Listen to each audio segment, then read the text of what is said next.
Hi there. Welcome to Conversations for Yoga Teachers. I'm so glad you're here. I'm your host, Karen Fabian, the founder of Bare Bones Yoga. On the show, I help yoga teachers make sense of the parts of teaching that often feel harder than expected, especially around anatomy and how to apply it to your cues and your sequences, and how to truly feel confident when you're teaching your classes. Here, you'll learn easy, practical ways to understand anatomy using my step-by-step blueprint and how to apply it directly to your cues and sequences so teaching feels clearer and more grounded so you feel present and more confident.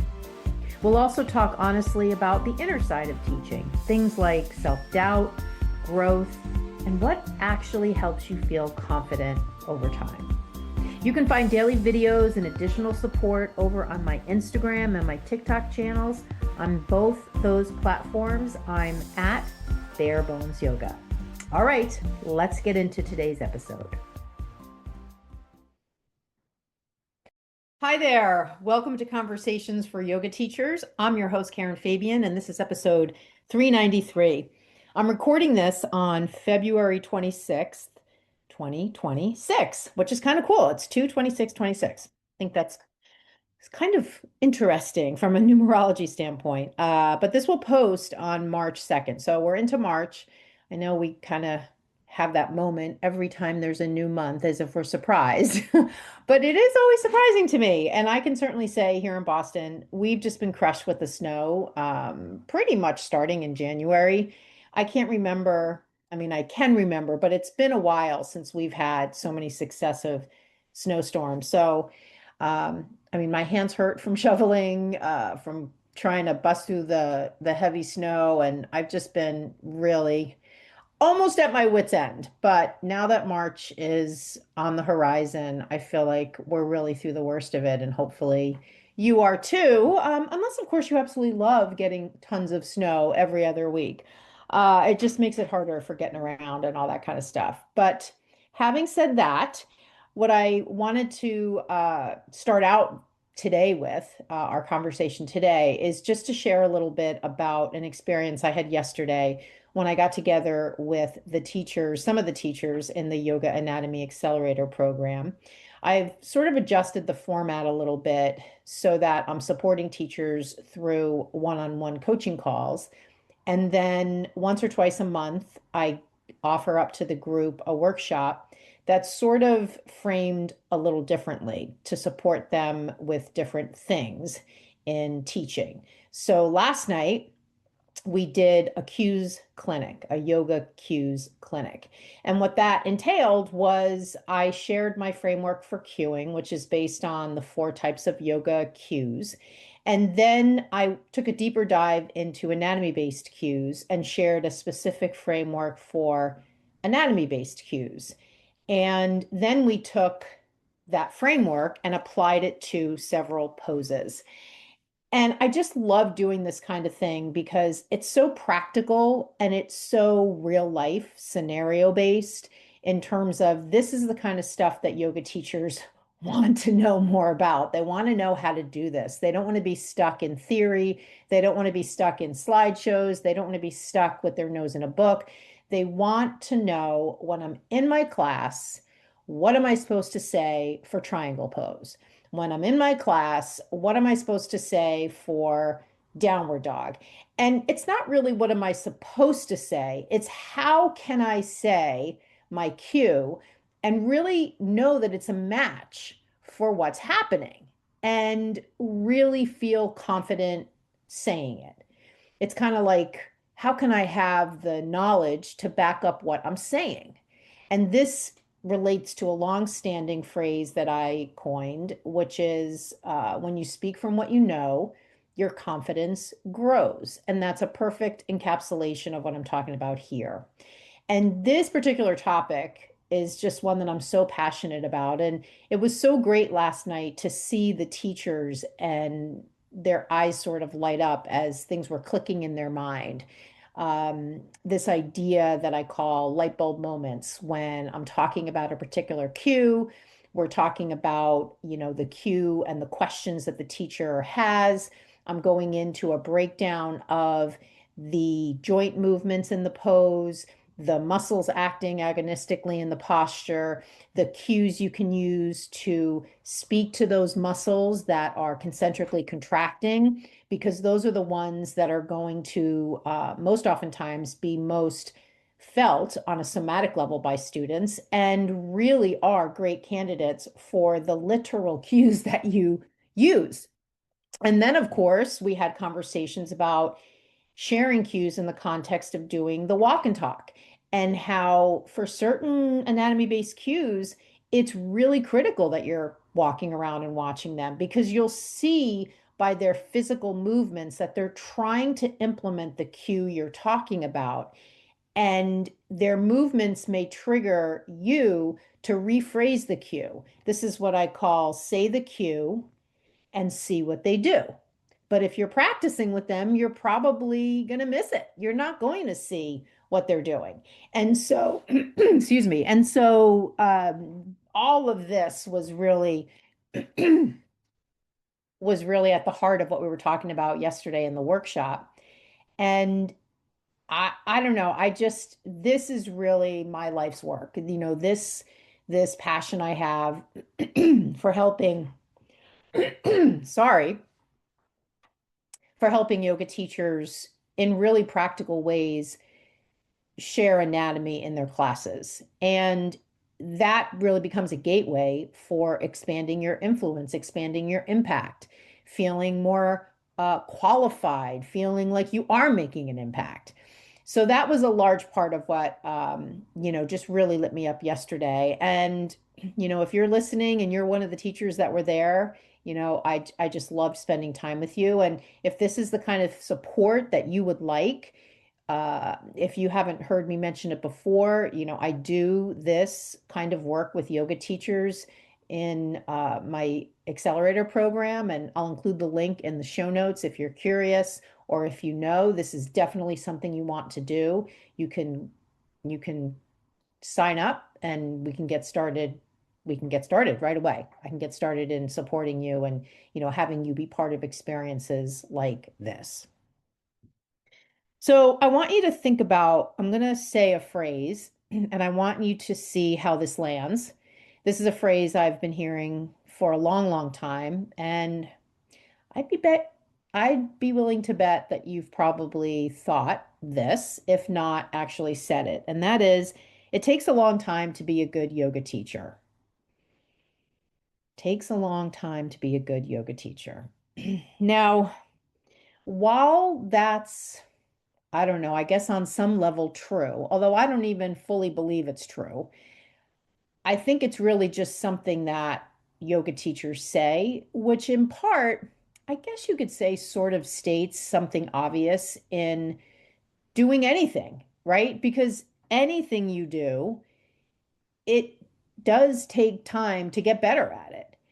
But the problem for yoga teachers is believing that it takes a long time to be a good yoga teacher just leads to this feeling of overwhelm and leads to actions of constantly studying, constantly buying books, hours of preparation, and never really feeling quite ready.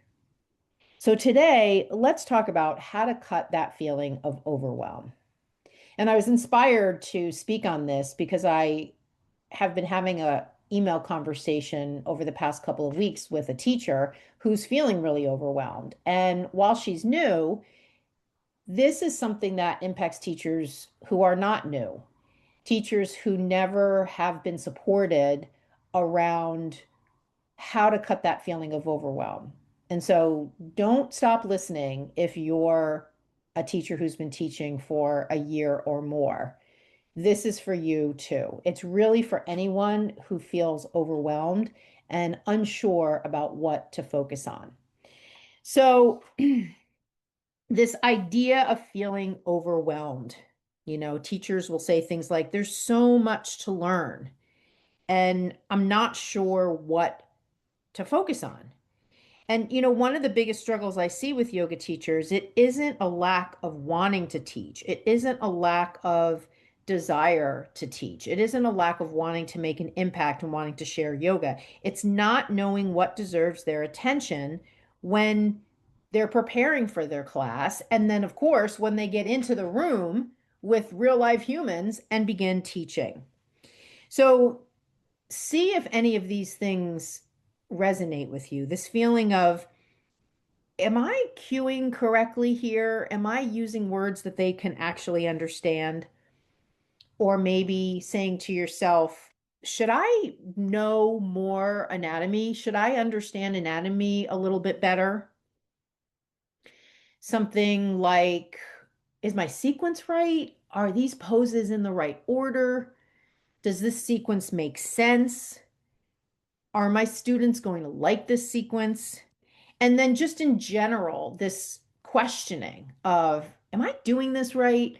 I can't even tell you how many times I hear that from yoga teachers. Or when I get on a coaching call with a teacher, they'll say to me, can I just run through my sequence with you so that you can tell me if it's right?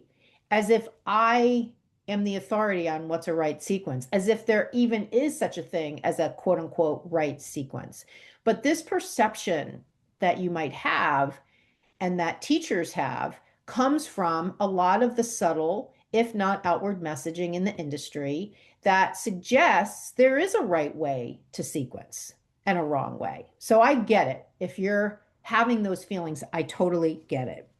So the transition or the translation of all of this is when everything feels important, you get overwhelmed, right? You don't know what to focus on because everything feels important. And then don't even get me started on the additional pressure to do a Dharma talk at the beginning of class. Weave yoga philosophy into your conversation with the students. Do some sort of deep somatic work at the end of class. This is what I mean about nothing feels clear because everything feels important. Everything feels like I'm supposed to be focusing on all these things. And I don't need to tell you, when you feel like you need to focus on everything, that equals a feeling of overwhelm because you can't focus on everything. That's an impossible task. So, again, a lot of this comes from the belief system that's perpetuated by the yoga industry. This idea that it takes a long time to be a good yoga teacher. If you've ever said that, did you also hear that from somebody? Because I'd be willing to bet you didn't just come up with that on your own. You probably talked to another teacher, probably one who's been teaching longer than you, who sort of said to you in kind of this, you know, knowing sort of way, kind of like, well, I know more because I've been teaching longer than you. I see these comments on social media. They make me crazy. This sort of trite response. Oh, well, you'll get there. It takes a long time to be a good yoga teacher. And I think that is an absolute myth. And I think any teacher who's been teaching for a while that's speaking to another teacher that says that is doing them a tremendous disservice because all that's based, first of all, it's patronizing. Second of all, who knows what a good yoga teacher is? There is no literal definition for that. And third of all, it it just is not true. It does not take a long time to be a good yoga teacher. If we first change that phrase, good yoga teacher, to the kind of teacher you want to be, you can be that kind of teacher pretty quickly if you're working with someone who's supporting you and helping you know what you need to focus on so that you can become that teacher. Right? So I want you to see the missing link there. And we're going to get into some of the practical steps in this episode. And my least favorite thing, and I know you've said this, my least favorite phrase that we should banish from ever being spoken in the yoga world is it's a journey. It's a journey. Okay, so yes, everything's a journey. Life's a journey, right? Like when I watched the Olympics over the past couple of weeks and Alyssa Liu, the just incredible skater. She actually said just the other day in a post-Olympic interview, I'm psyched that I got the gold, but I don't want getting the gold to overshadow all that I learned and all that I did on the journey to the gold, right? Because she's making that distinction between, meeting the goal, getting to be the kind of place she wants to be at, but she's encouraging us to don't shortchange the value of the journey of being in the process. So the problem I have with saying it's a journey is that it again creates this myth in the teacher's mind that I'm not ready. I can't be ready. If I'm overwhelmed, I'm just supposed to suck it up and deal with it because that's just baked into being a teacher. And that is not true. That is not true.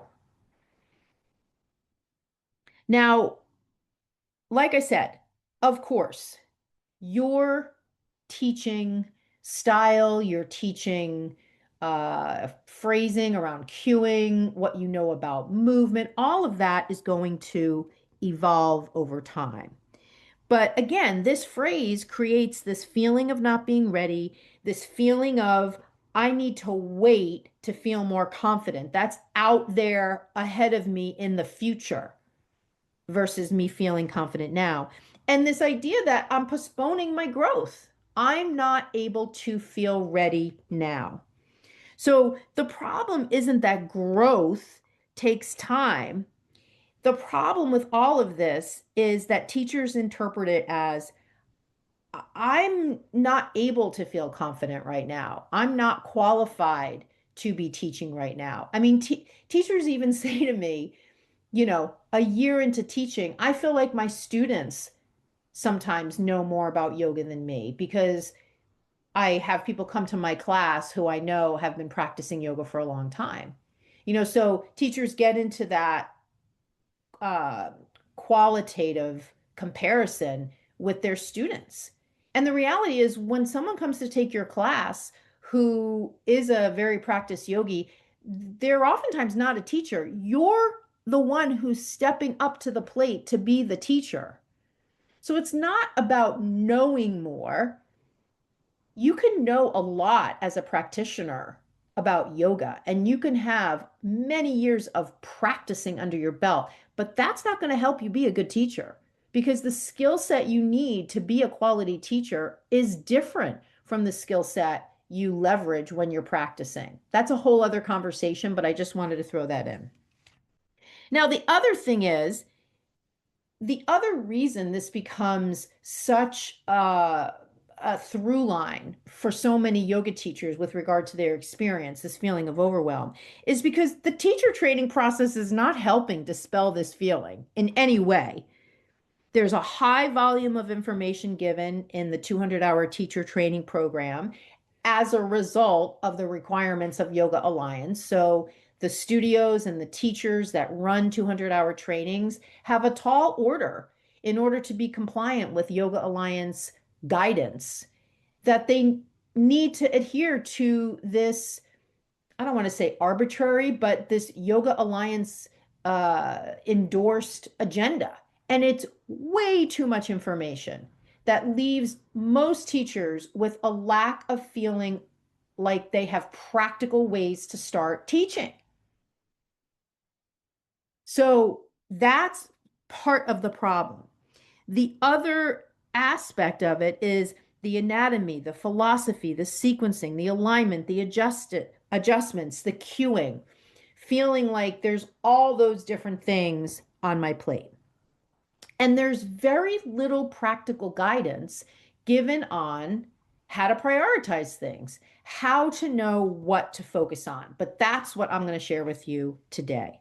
So trainings often teach everything, but not what to focus on first once you start teaching. So this leads to this feeling of overwhelm, mental clutter, this feeling of it has to be perfect, this feeling of overwhelm when you're actually teaching. And it leads to the behaviors of spending hours preparing for your classes and having these feelings of nervousness leading up to the day you're going to teach because you just don't feel like you've prepped enough. So let's kind of lay out this pattern of the overwhelm cycle because I want you to self-select into this if this is you. And I want to name it because, see, the problem is most of the teachers you're going to go to about this particular issue, they're not going to tell you you're in an overwhelm cycle.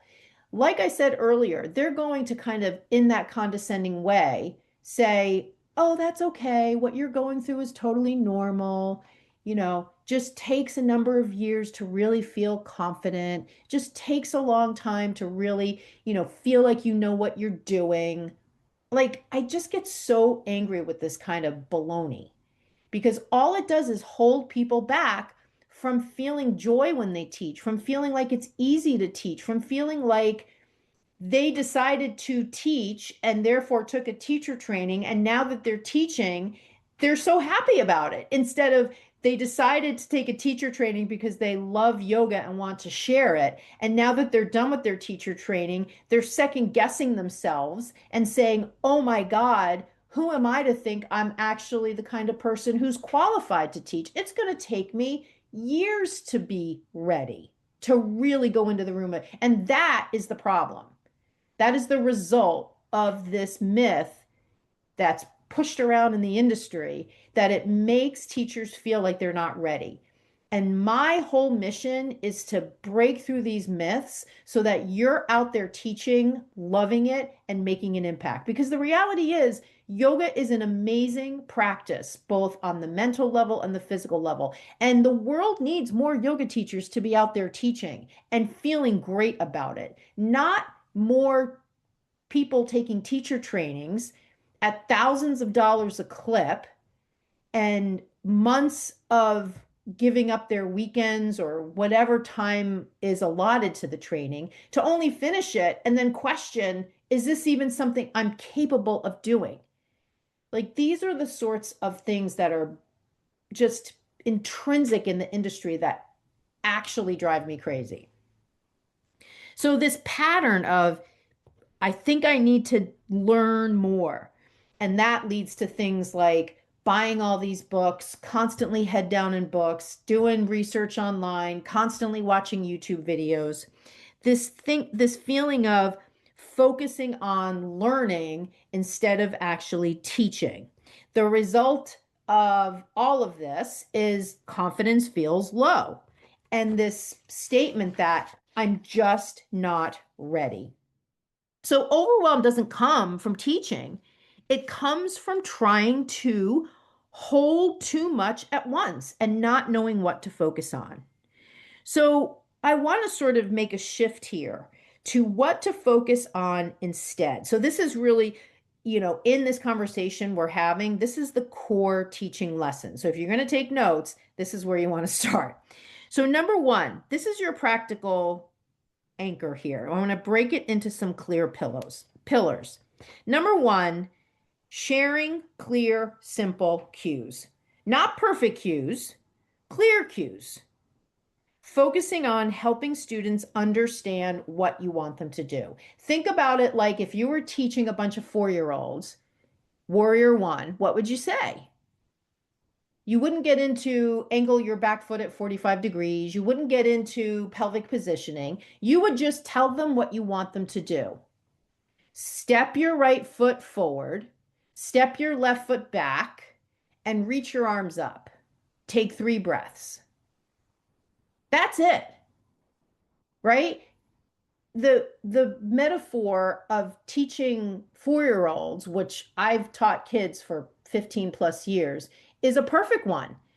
Because in the simplicity and focus of teaching children, which it needs to be simple instruction, you find the simplicity and the essential nature of what you want to share when you're going in and teaching adults who are overwhelmed and lack focus and need you to give them clear cues. So that's your first beacon up ahead, right? Clear cueing. The second thing is teaching a signature sequence you know well. And I'm just going to say right here, for both of these things, queuing and sequencing, I have training videos. So if you want them, send me an email or a DM on Instagram and I'll send you the links. So teaching a signature sequence you know well. This phrase signature sequence is one I've coined. I am obviously not the first person to talk about this conceptually, but the verbiage of signature sequence I created. And I love the concept because your signature is uniquely yours, just like your fingerprint. And so your signature sequence is uniquely yours. It's not what you got in training. It's not what you think you have to do. It's not what you think the students want. It's what you want to teach. It's how you want to show up in your classes. It is your signature. Sure, maybe you'll have a couple of them, but it suggests that you're not going to go in with a different sequence every week. And all of this stuff that teachers feel like they have to do around every week, I change my sequence. Every month, I have a different focus. Every week, I spend 3 hours prepping my sequence. Every month, I pull out all the sequencing book and I make this ritual of coming up with a new theme. I mean, sure, do it if you want to do it. But if to do it, it takes you hours and you go into the class and you don't feel like you know what you're doing, you can't remember it, why keep doing it? Right? So again, your second beacon, teaching a signature sequence you know well. Stop reinventing every class. Familiarity builds confidence in you and in the people who come to your class. And on some level, repetition creates mastery. I mean, think about it from the point of view of the students and their nervous system. Every time they come to your class, they're getting something new. That is very triggering. So, yeah, they're coming to class, they're getting a sense of it, they're building competence. This is also how we change things at the level of joints and muscles and muscular action and better posture and better alignment. We help students alter those things in a positive way by sharing things that are similar from class to class. So we've now gone through two beacons. So remember, I said earlier, the what to focus on is what creates the overwhelm. So now I'm giving you two things to focus on: clear, simple cues, teaching a signature sequence you know well. Now, this next part is focusing on using action cues if anatomy cues are the type of cues that you're just not ready to share yet because you haven't learned the fundamentals of anatomy.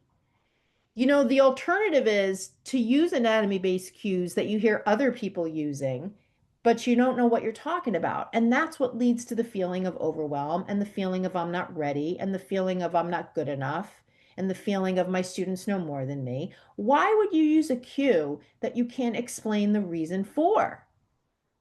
Because you feel pressured to do so. Because oftentimes you defer to the person who used the cue. Well, they must know what they're talking about, so I'll just use it too. When instead, there's such a simple solution here. Use action cues and then do something to learn the anatomy. Obviously, I can help you on that score. That's what I focus on supporting teachers to do.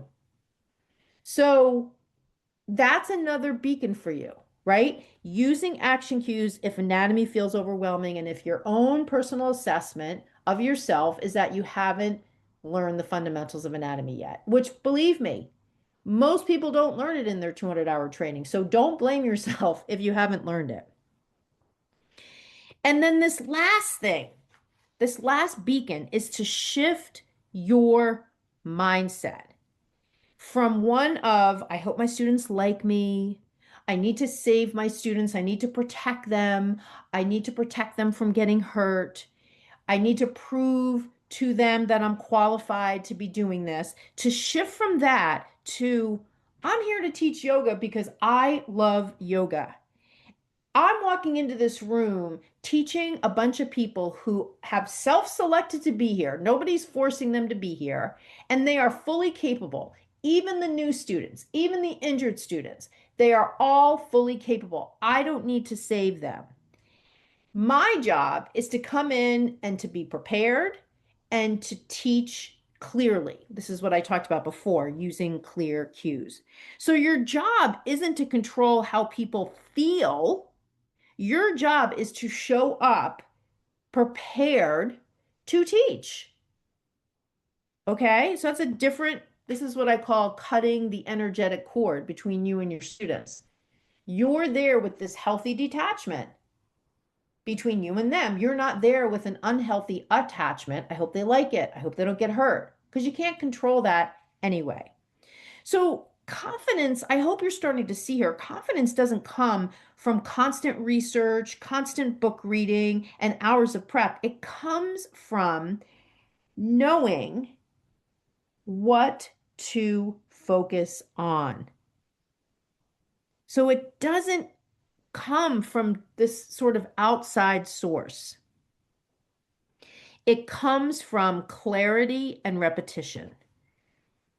Confidence isn't something you wait for, it's something you actually build by focusing on fewer things more consistently. So, these beacons that I talked about, clear, simple cues, teaching a signature sequence you know well, using action cues if you're not ready to share anatomy, and shifting your mindset from I need to save these people to these people are fully capable. I'm here to teach this class. Having those just four simple, clear areas of focus is a repeatable formula. And in that repeating, is how you start to finally feel confident. And you don't need to wait. It's not going to take years. If you implement this today, in 30 days, you're going to feel more confident, even if you're teaching one class a week. So you don't need to know everything. You don't need years before you feel like a confident teacher. The idea is to narrow your focus, and that will lead to less overwhelm. So, this is exactly how I support yoga teachers. This is exactly how I do it. This sort of helping you whittle down from all this perception that I need to be focusing on all these things, whittling it down to what are the key things that really move the needle. This is how I support teachers. And if you are looking for this kind of support, like I said, I'll include the link to how I work with teachers in the show notes, and you can click the link, take a look at that, and you can get started right away. So I'll include that in the show notes for you. So with that, I'm going to wrap up this episode. Again, when I started this year, I promised myself I'd try to keep these episodes to about 20 minutes long. So I encourage you, as you were listening today, if you have any thoughts about what you heard or anything you want to share, just feel free to send me a note. I'd love to hear it. And I hope you found this helpful. Thanks for listening all the way to the end. And I'll chat with you on next week's episode. Namaste. Thanks so much for listening to today's episode. If anything we talked about resonated with you, especially around anatomy, cueing, or feeling more confident when you teach, I want you to know that you are not alone. A lot of teachers tell me these are definitely challenges for them. As a thank you for being a podcast listener, I'm offering you $50 off my 4-week Yoga Anatomy Accelerator program. It's a short, focused program designed to help yoga teachers learn anatomy in an easy step-by-step way and how to apply it directly to their teaching. To get the podcast listener discount, you can head over to my Instagram and just send me a DM with the words podcast offer. Thank you so much for being here, and I'll see you in the next episode.